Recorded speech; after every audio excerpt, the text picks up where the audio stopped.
What's up, party people, and welcome to STONIECAST number 205 and season 6, episode 31 of Thoughts and Hunches, Making Money in Bunches and Sucker Punches.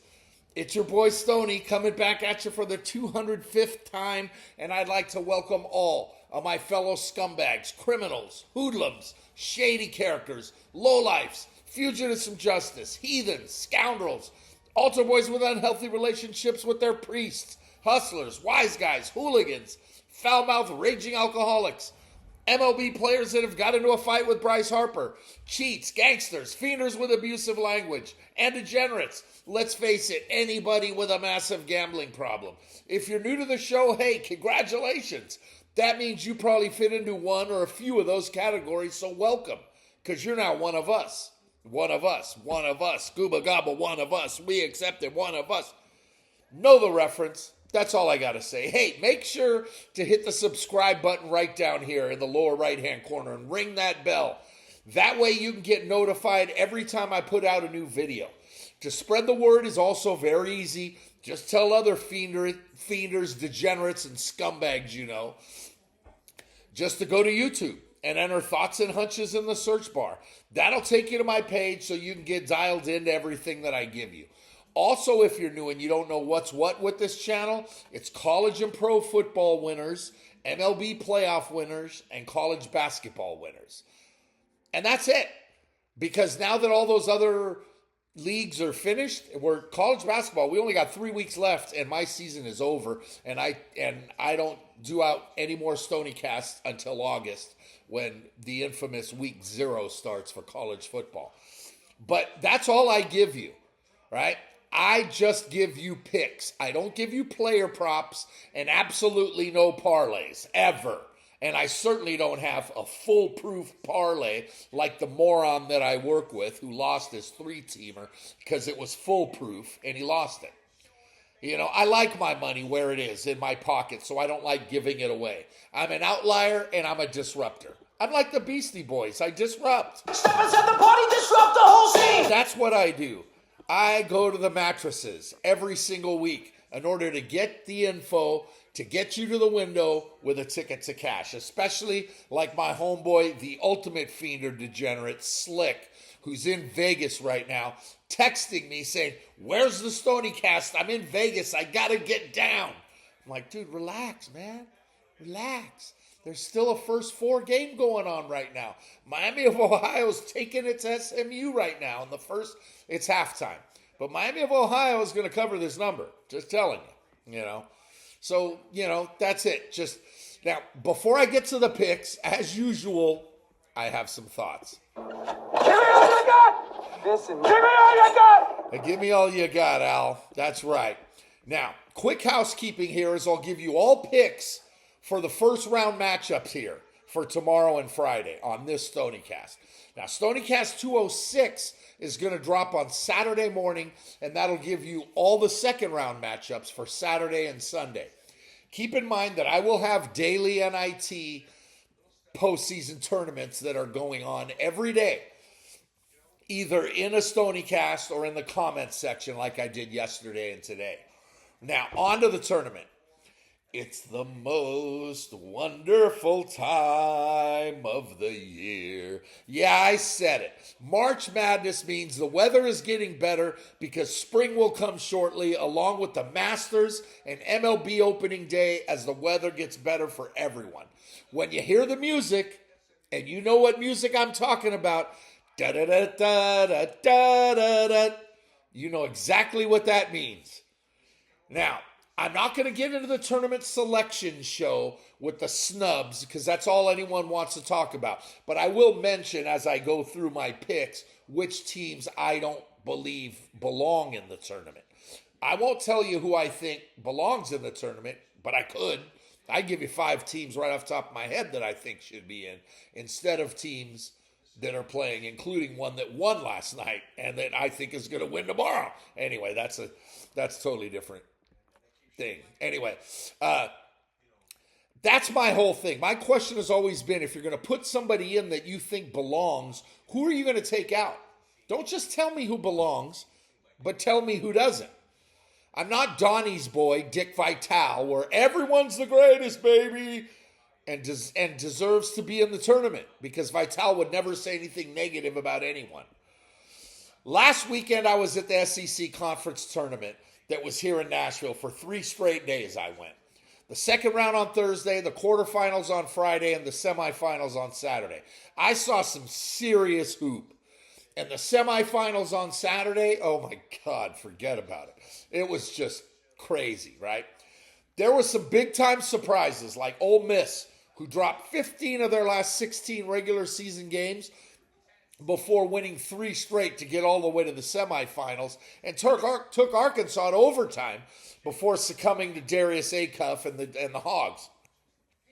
Speaking of Acuff, let me tell you something about how special this kid is. I've been watching college hoops for 45 years and have seen the best of the best. And Acuff is as good as any point guard I've ever seen. He's incredible. As far as the NBA draft goes, I know Darren Peterson, AJ DeBonsa, Cam Boozer, and maybe another or two are very attractive to NBA teams.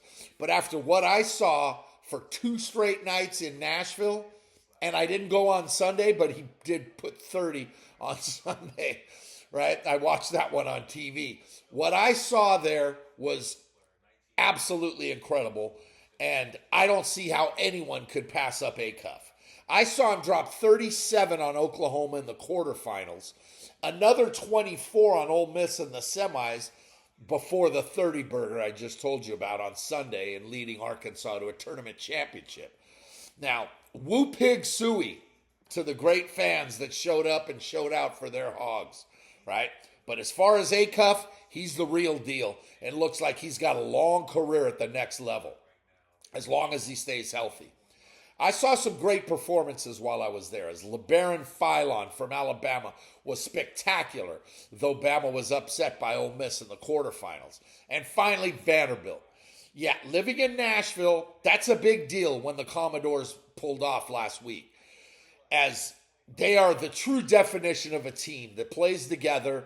And if I'm the Vandy Board of Trustees, I'm giving Mark Byington an extension because he's proving to be a special coach that could, along with Clark Lee on the football side, bring Vandy to prominence and make them a traditional power. Hey, anytime they beat up Tennessee, it's a good thing, right? I'm outnumbered around here. Everybody loves their Vols, right? But it's a good thing when Vandy beats Tennessee. Beat them in football and beat them 2 out of 3 in basketball. They're already the better school. We know that. That's not even up for debate.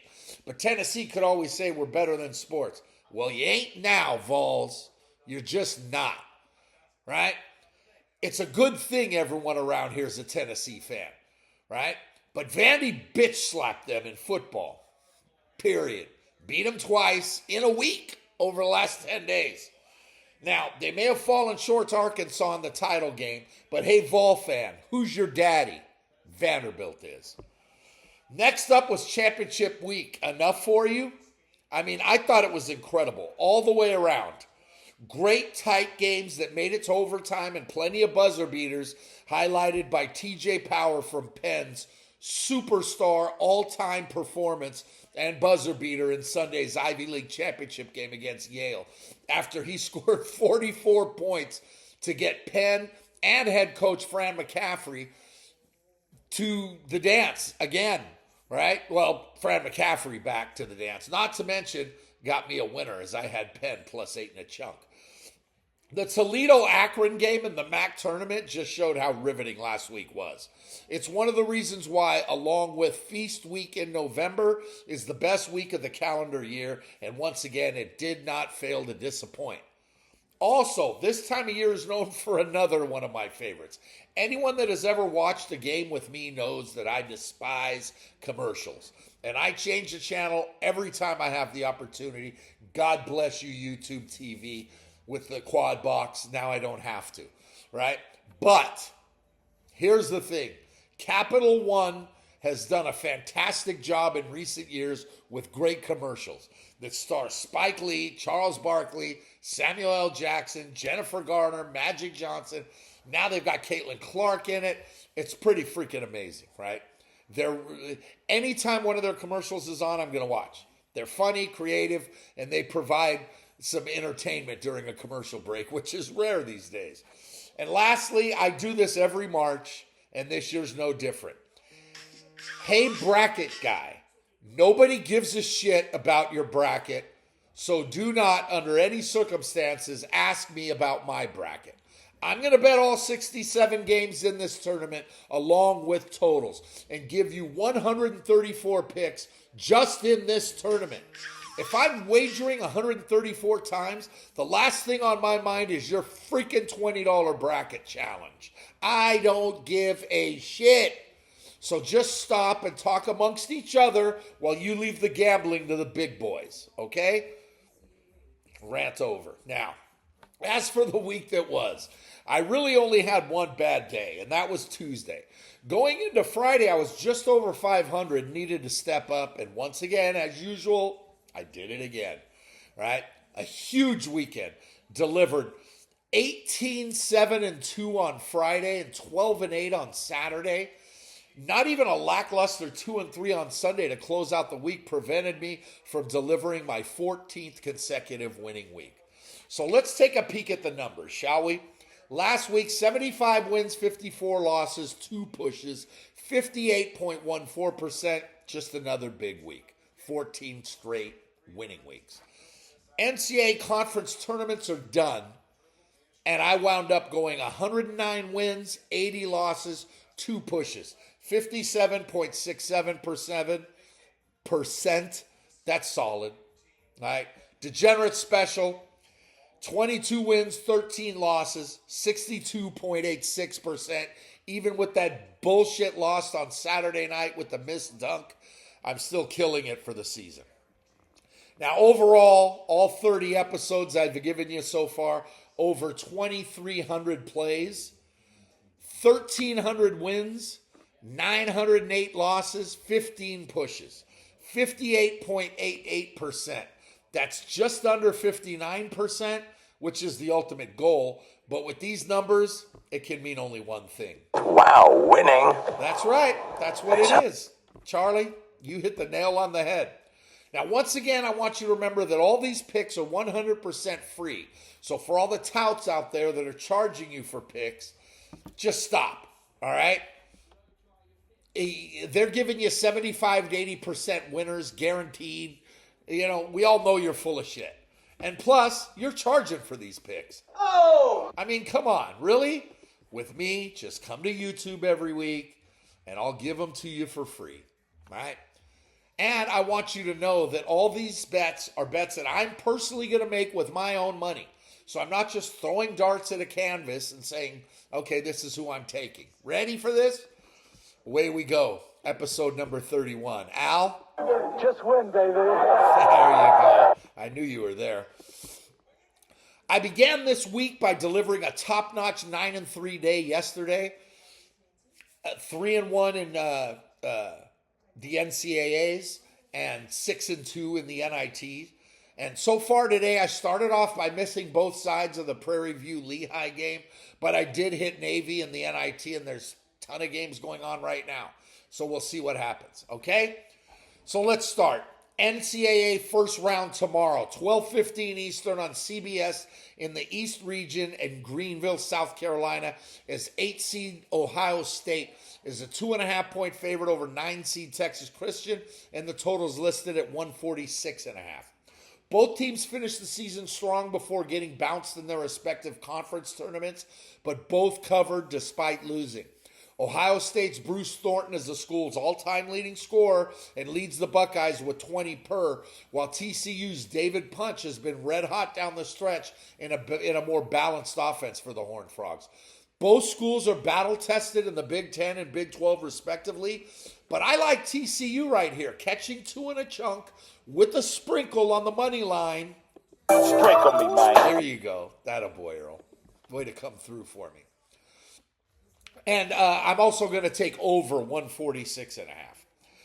12:40 Eastern on True TV in Oklahoma City. The South Region's 4-seed Nebraska is 13.5-point chalk versus 13th seeded Troy, and the total's 138.5.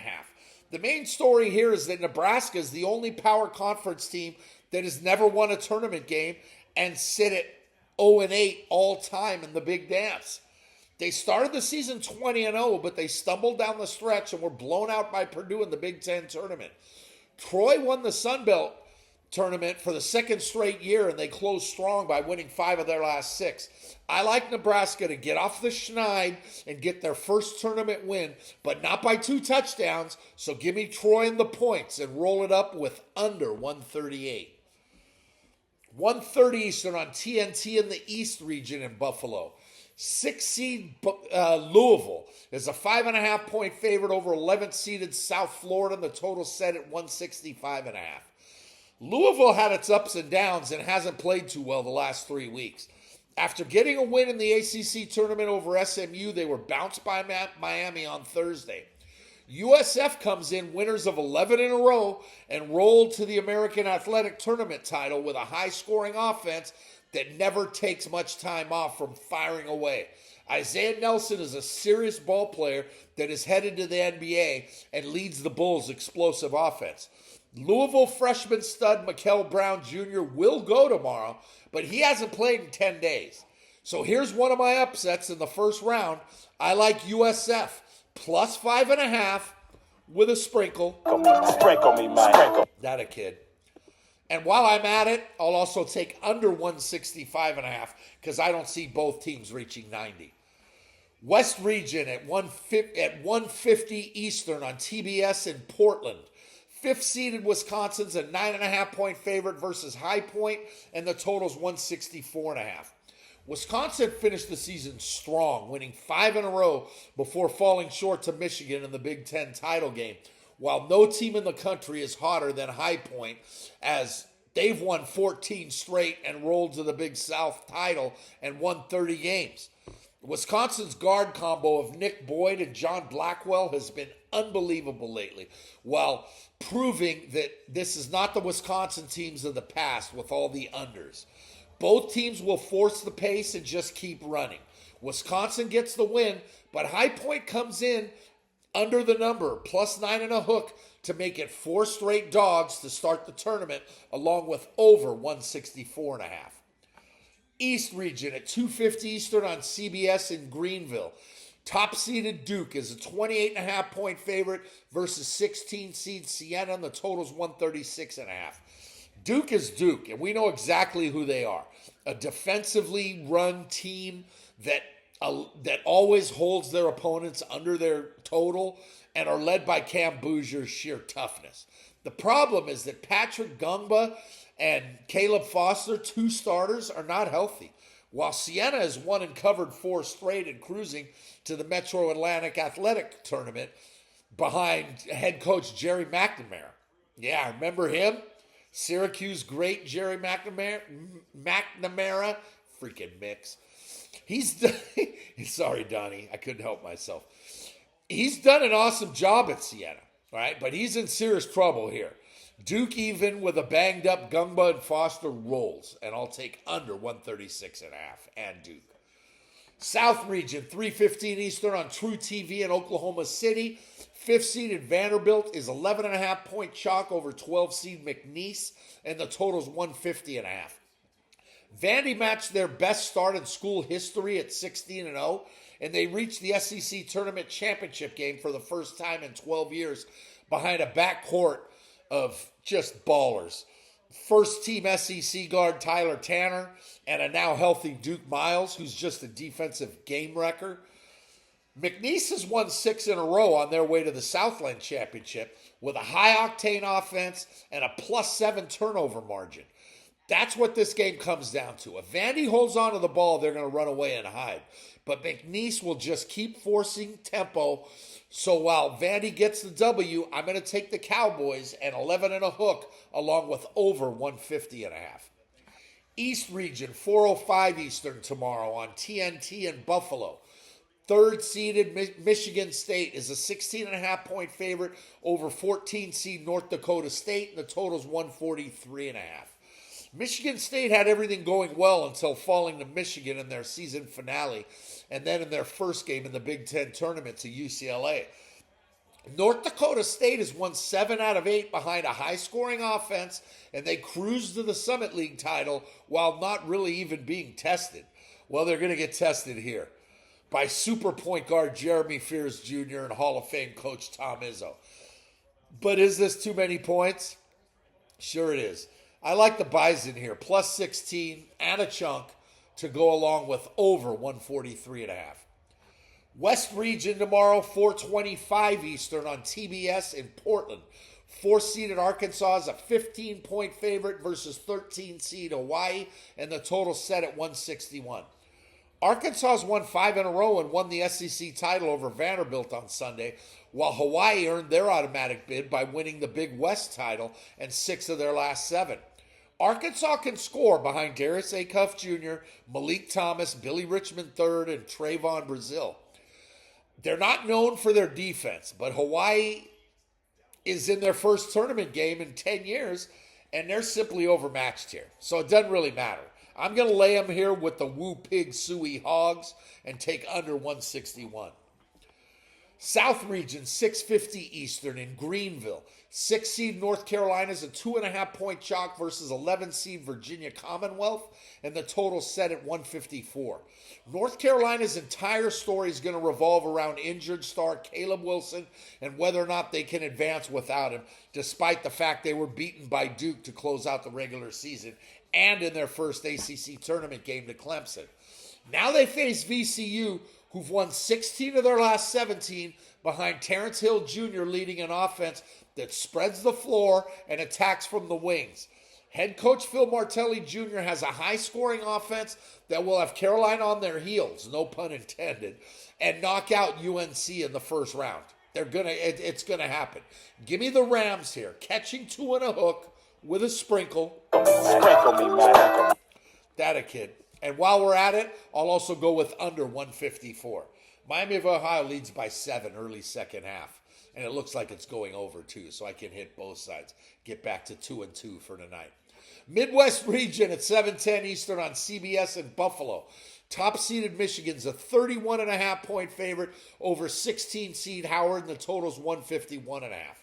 The Wolverines, along with Duke and Arizona, are the odds-on favorites to cut down the nets in 3 weeks, and for good reason. Big Ten Player of the Year, Yaxel Lendeborg, he leads a big and physical Wolverine squad that just pounds you with their size. An injury to valuable backup point guard LJ Cason is a big loss, and it's going to hurt Michigan next week. But right now, they're going to do what they do and just use their size. Howard won the MEAC tournament and beat Maryland, Baltimore County last night in the first 4 by doing what they do, running and gunning. Expect a lot of scoring here, and as much as Michigan is going to play hard after being humbled by Purdue in the Big Ten title game, and the prevailing thought is that they're going to come out strong. They will. But once you get up by 30, you coast. Dusty May is too good of a coach to know and to leave his team in till the end, his starters, knowing that he's got a second-round game coming on Saturday. Michigan rolls and wins easily, but Howard catches the ticket here with 31 and a hook to go along with over 151.5. West Region tomorrow, 7:25 Eastern on TBS in Portland. 6-seed Brigham Young's a 2.5-point favorite versus 11th-seeded Texas, and the total set at 157.5. BYU comes in as kind of a wild card after a top 10 preseason ranking, only to see them fall out of the top 25 in dealing with the absolutely brutal Big 12. Freshman Superman A.J. DeBonsa is primed and ready to show that he's the best player in the nation in his first NCAA tournament game. But without sidekick Richie Saunders, a lot of people, including myself, have soured on BYU. Texas took out NC State last night in the first 4 in a thrilling finish where Texas made the plays after some really bad complete defensive meltdowns, allowed NC State back into it in the late going. BYU belongs in the tournament, and I don't believe Texas does. Though Texas has the goods to pull off the upset here. I believe they will, so I'm going to roll with Texas here, catching 2 in a chunk with a sprinkle. Sprinkle me, man. Just like that. And while I'm at it, give me under 157.5. Miami of Ohio by 4, 16 minutes left. They're already at 90. And I got over. South Region at 7:35 Eastern on True TV in Oklahoma City. 7 seed St. Mary's, a 3.5-point favorite over 19th seeded Texas A&M, and the total's listed at 147.5. St. Mary's is dancing for the 5th straight year under easily the most underrated coach in the nation in Randy Bennett. This guy just gets it done every single year. He's in the tournament for the 5th straight time, and they're just so underappreciated because they're in the same conference as Gonzaga, who gets all the press. But St. Mary's has just as many wins over Gonzaga as they do against them, right? It's just kind of crazy. His Gales dominate the glass, and they don't turn the ball over under an extremely efficient offense. A&M is in the big show for the 4th straight year under Bucky McMillan, and they're going to try to run the Gales out of the gym. The problem is that SMC, they have no problem running, right? But they prefer to slow it down and shoot the ball with 5 or 10 seconds left on the shot clock. I'm all over St. Mary's here, laying 3 in a chunk with over 147.5. Bye-bye, A&M. You're done. I don't think they belong in the tournament either. South Region, 9:25 Eastern on TNT in Greenville. 3 seed Illinois is a 24-point favorite over 14th seeded Penn, and the total's 150.5. This is Illinois' highest scoring team since their Final Four team way back in 1989, and the Illini are highly battle-tested after running the gauntlet in the Big Ten. They're big, talented, and deep. Penn comes in after winning the Ivy League title under head coach Fran McCaffrey, who's leading his 5th different school to the tournament. And I told you about TJ Powers' heroics on Sunday. This is an excellent team that is just simply outgunned here. And as much as I don't like laying big numbers like this, I see an Illini rout and over 150 and a hook. Midwest Region, 9:45 Eastern on CBS in Buffalo. 8-seeded Georgia is a 2.5-point favorite versus 9-seed St. Louis, and the total's 170.5. Big numbers. Wow. Georgia has Penn State football disease, and that they beat who they're supposed to in the SEC. Mississippi State, South Carolina, LSU, etc. But they can't beat Florida, Vanderbilt, Arkansas, Alabama, the others, right? But they did get knocked out in their first SEC tournament game by Ole Miss, who came in losers of 15 of their last 16. St. Louis' 24-1 start fizzled down the stretch, but they got it together late before losing a heartbreaker to Dayton in the Atlantic 10 semis. This is Georgia's highest scoring team in school history, while St. Louis has 9 guys that average at least 9 points, and they can score with anyone. I haven't been sold on Georgia all season long, and I ain't going to start now. I'm going to ride with the Billikens here, catching 2.5 with a sprinkle. Big timer. Come on, Earl. Tell me. Sprinkle me, man. Just like that. That's how you do it, Earl. Over 170.5 also with St. Louis and Georgia. West Region, 10 Eastern tomorrow on TBS in Portland. 3rd seeded Gonzaga is a 21-point chalk over 14th seeded Kennesaw State, and the total's 154. The Zags are different than they've been in the past, and they're built on a tough, quick defense that attacks the glass. Don't kid yourself, though, because they'll still hang 90 on you if you're not careful. Kennesaw State won the Conference USA title after an impressive run down the stretch led by stud point guard Simeon Cottle. This kid can play. This is a dangerous team that I will gladly back with 21 points and under 154. And to close out tomorrow night in the South Region, 10:10 Eastern on True TV in Oklahoma City. 2nd-seeded Houston's a 23-point favorite versus 15-seed Iowa, and the total's listed at 136.5. Houston's last year's national runner-up, and they can score a lot more this year than last. The Cougars start 2 freshmen and play a 3rd big minutes and are led by their dynamic backcourt of Emmanuel Sharp and freshman phenom Kingston Flemings. Idaho won the Big Sky tournament. Did I say Iowa or Idaho? It's Idaho. It's not Iowa. I said Iowa earlier. That was a Freudian slip. This is Idaho, right? Idaho won the Big Sky tournament, and they're in their first tournament game since 1990. The problem for the Vandals is that they were a 7 seed in the Big Sky tournament. And they're playing a team that everyone, and I do mean everyone, already has penciled Houston into the Sweet 16, where they'll be playing in their home city. Make things even more dangerous, because as if they need the help. Before we get there, though, bracket guy, Houston wins this one by 30, and Idaho will be lucky to score 50. Houston minus 23 and under 136 in a chunk to close out Friday. Give me a second here. All right. I think that's it. I mean, that's it, right? Am I done? I think I am. No, I'm just getting warmed up. Attaboy, Al. Knew you had it in you. Let's move on to Friday and go to the Midwest region, 12:15 Eastern, first game on the schedule on CBS in St. Louis. 7th-seeded Kentucky's a 3-point favorite versus 10-seed Santa Clara, and the total's 160. Kentucky's taken a lot of shit this year for not being Kentucky-like. This is a team built more on defense than the high-flying Wildcats of years past, but led by Otega Owe and a good supporting cast of Denzel Albertine and Colin Chandler. Don't underestimate UK. Santa Clara's in the tournament for the first time in 30 years, back when Steve Nash was running point, and this is a big team that's long, they're fast, and they attack the offensive glass.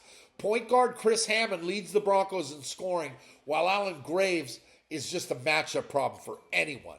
And it's good to see Herb Sendek back in the tournament with his 4th different school after he got Miami of Ohio, NC State, and Arizona State all to the dance.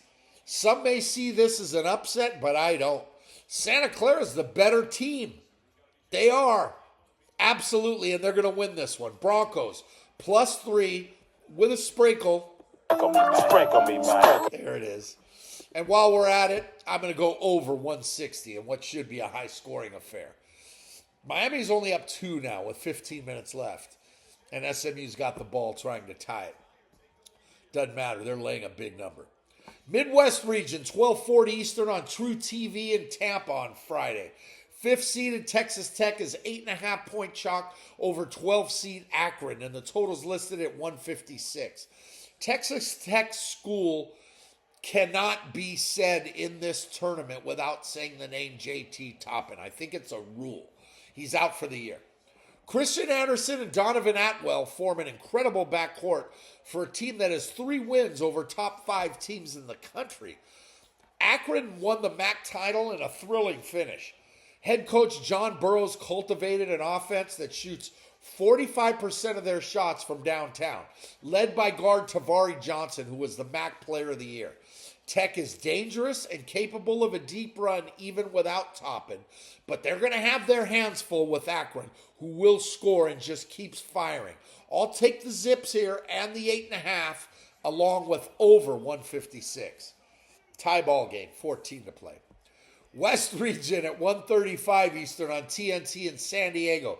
Top seed Arizona is a huge 31.5-point favorite over 16th seeded LIU Brooklyn, and the total's 151. Zona's a popular pick to win the whole thing by bracket guy, and for good reason. They're the most complete team in the field. Sneaky good on defense, and it's all because they don't give a shit who the leading scorer is.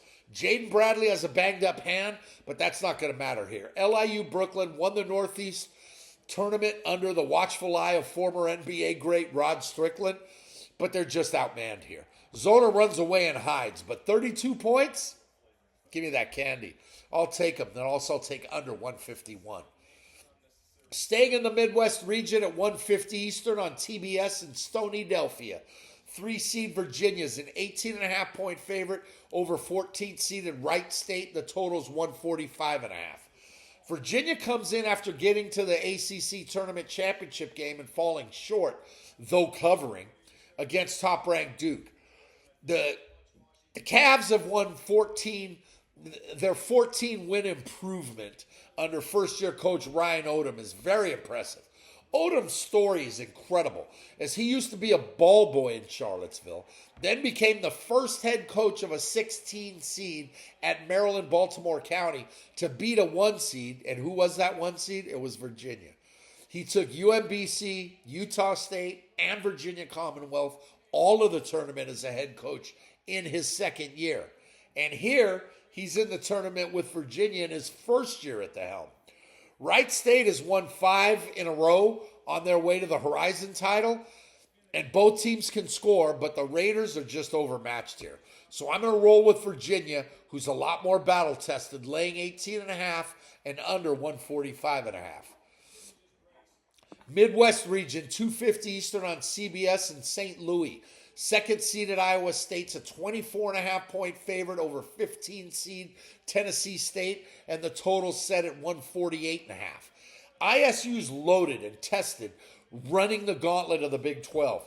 They had their best start and longest win streak in program history this season, with 5 guys that average in double figures.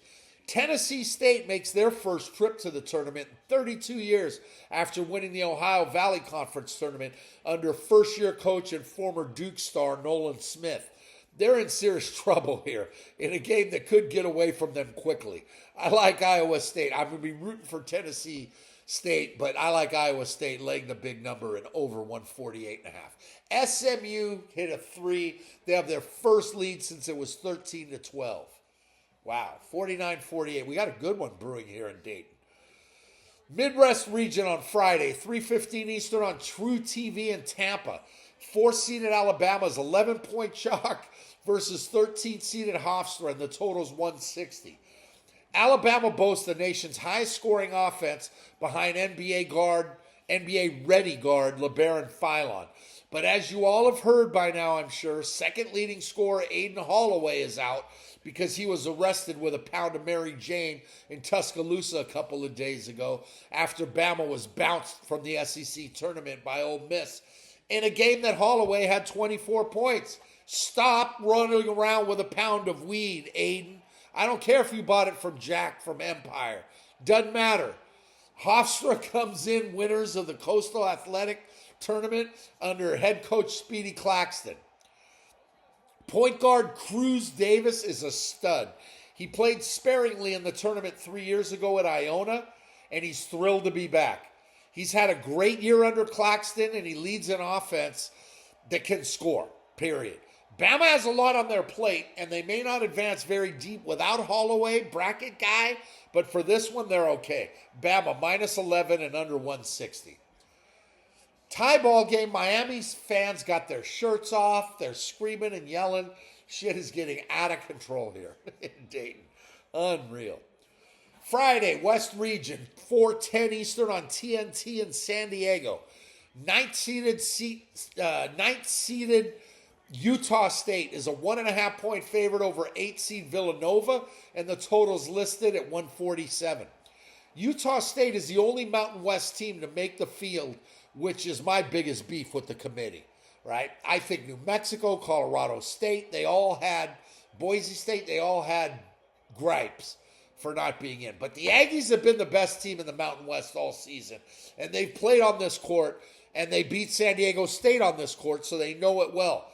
Nova has a very long cross-country trip and have their share of hiccups down the stretch, though head coach Kevin Willard did a bang-up job in Stoniecasts this year.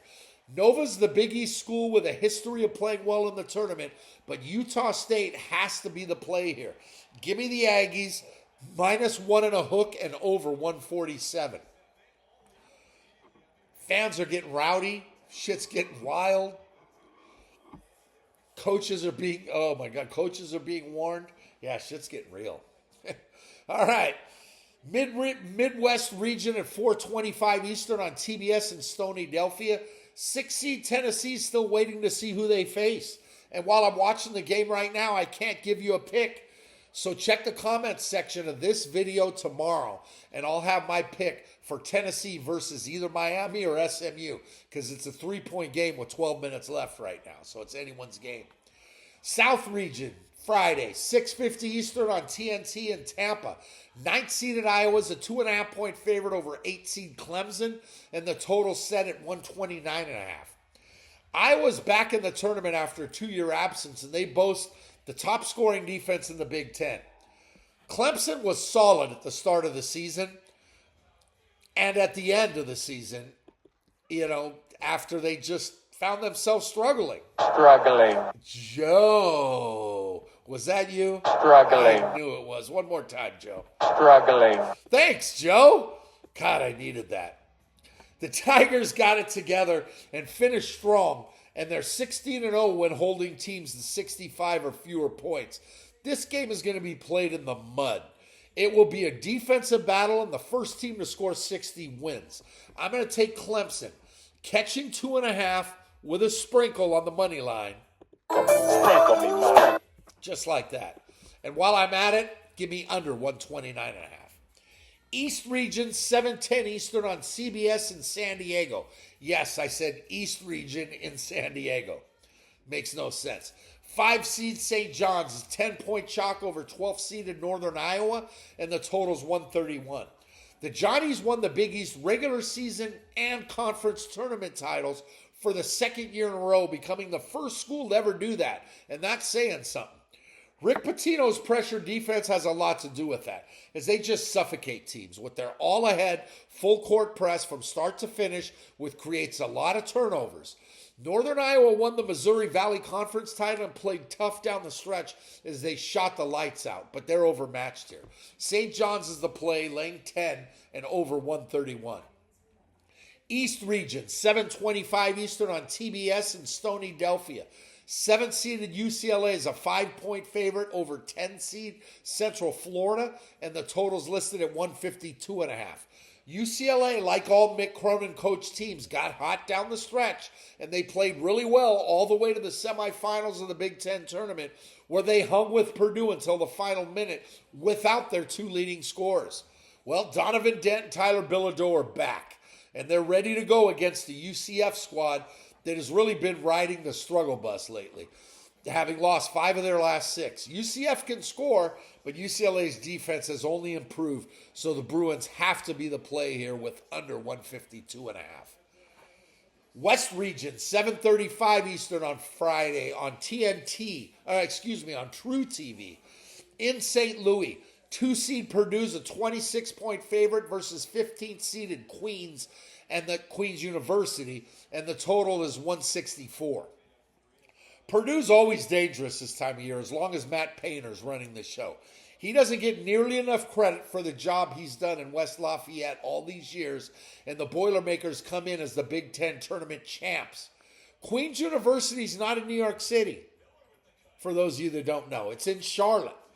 And they're making their first ever trip to the show under Grant Leonard, who's been with Queens for 13 years and the last 4 as the head coach.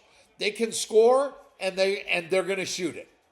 But they don't really have a chance here. I'm sorry. They really don't. However, I will take Queens with all the points because they have alligator blood and will be hanging around. Hanging around. Kids got alligator blood. Teddy KGB, my man. Also give me under 164 in that game. South Region, 9:25 Eastern Friday on TNT in Tampa. Top-seeded Florida's a massive 33.5-point favorite over 16-seed Prairie View A&M, and the total's listed at 156.5. Now, as for this game, I'm sure the line is going to move before Friday because the Prairie View win over Lehigh just finished about an hour ago. So I'm going to go by the opening line. Florida earned their number 1 seed, and the defending champs have only gotten better as the season has progressed. Sure, they got boat raced by a red-hot Vanderbilt team in the SEC tournament semis on Saturday, but that was the best thing for head coach Todd Golden to get his troops in the proper mindset starting Friday. Miami of Ohio by 5 now. Don't want to say pulling away because they're not. SMU's still battling. Prairie View was impressive in beating Lehigh earlier tonight, and they played really hard, but I don't give a shit if they play their best on Friday. Florida's going to mug them and have sex with their girlfriends on center court. That's exactly what's going to happen. The question is, what do I do with 33.5 points? Well, I take them, obviously. Is Florida capable of winning by 40? Sure, but they won't. I'll take Prairie View and the points and roll with under 156.5. Miami of Ohio by 8. 8-0 run in the last 2 minutes. 11 minutes left. Miami of Ohio by 8. Fans are going wild. Marching bands playing. Shit is getting real. And we have SMU didn't belong in the tournament. They just didn't. I don't think Miami of Ohio did either. But I took Miami in the points, and I'm looking good. East Region, 9:45 Eastern Friday on CBS in San Diego. Fourth-seeded Kansas is 14.5-point chalk versus 13-seed California Baptist. And the total is 138.5. Kansas isn't the same this year. They have studs led by freshman Darren Peterson, who just shows up and delivers. Cal Baptist has won 7 in a row, including the WAC tournament, to punch their first ever ticket to the NCAAs. And it was super guard Dominique Daniels who just went scorched earth on Utah Valley down the stretch to lead the Lancers. He can score, and he will score, no matter who Kansas puts out there. But Cal Baptist got their celebration, and now it's time to go home and let the big boys play. I'll ride with Rock Chalk Jayhawk, minus 14 in a chunk, and over 138.5. East Region, 10 Eastern on TBS in Philly. 2-seed Connecticut's 20.5-point chalk over 15th-seeded Furman, and the total's 136.5. It's March, so that means we should all be weary of Connecticut. Head coach Danny Hurley's attempting to win the national championship for the third time in the last 4 years, but I gotta ask, who on this team is NBA ready? I thought it was Solo Ball at the start of the season, but Ball has regressed. Furman comes in after winning the Southern Conference as a 6th seed. Head coach Bob Ritchie has the 5th tallest team in the country with big man Cooper Bowser, who's just a beast in the paint. And 6'5" freshman guard Alex Willens can fill it up, right? If there's one thing we've learned about UConn this year is that they win, but they do not cover. Give me Furman with the points and under 136.5. And finally, to close out the first round in the West Region, 10:10 Eastern on Friday in St. Louis, 7th-seeded Miami, the one in Florida. They're a 2.5-point favorite over 10-seed Missouri, and the total is listed at 147.5. Head coach Jay Lucas has done a fantastic job in Miami, and he's led by shooter Trey Donaldson and attacker Sheldon Henderson, but they're led by Malik Renew in scoring. Missouri has been solid for the most part of the SEC, but they didn't finish well at all. Though this game being played in St. Louis means it's a home game for the Tigers, as they're only a 2-hour drive away from Columbia. Miami's quicker, and they played better lately, while Mizzou slipped in as one of the last teams in the tournament. Give me the Canes to move on. -2 in a chunk and under 147.5. Show me the money.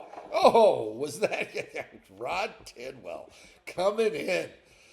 That's all 32 first round games. Technically, it's 31 that I gave you. The 32nd one will be tomorrow in the comments section.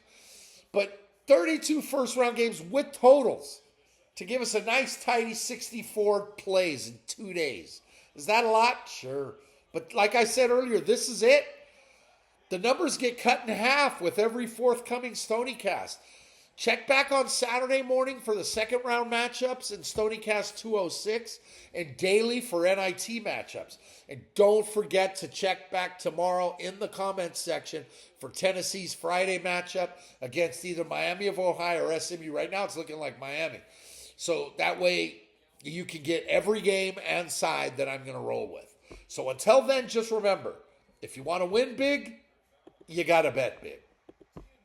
Good teams win, but great teams cover. You can't go broke taking a profit. Scared money don't make money. Now for me, the action is the juice. For me, The action is the juice. Amen. I'm in. Oh, wrong button there. How the hell did that happen?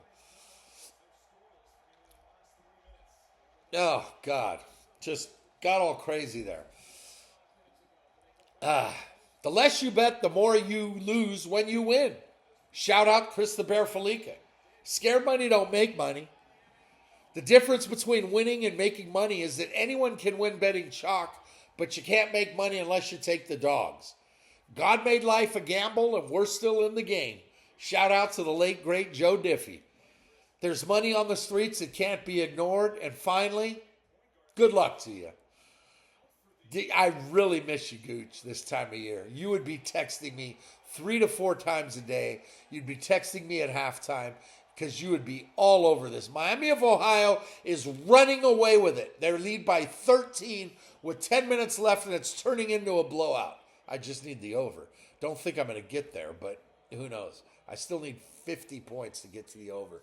It doesn't look like it in 10 minutes. I'm going to need a lot more threes, but Miami of Ohio is obliging.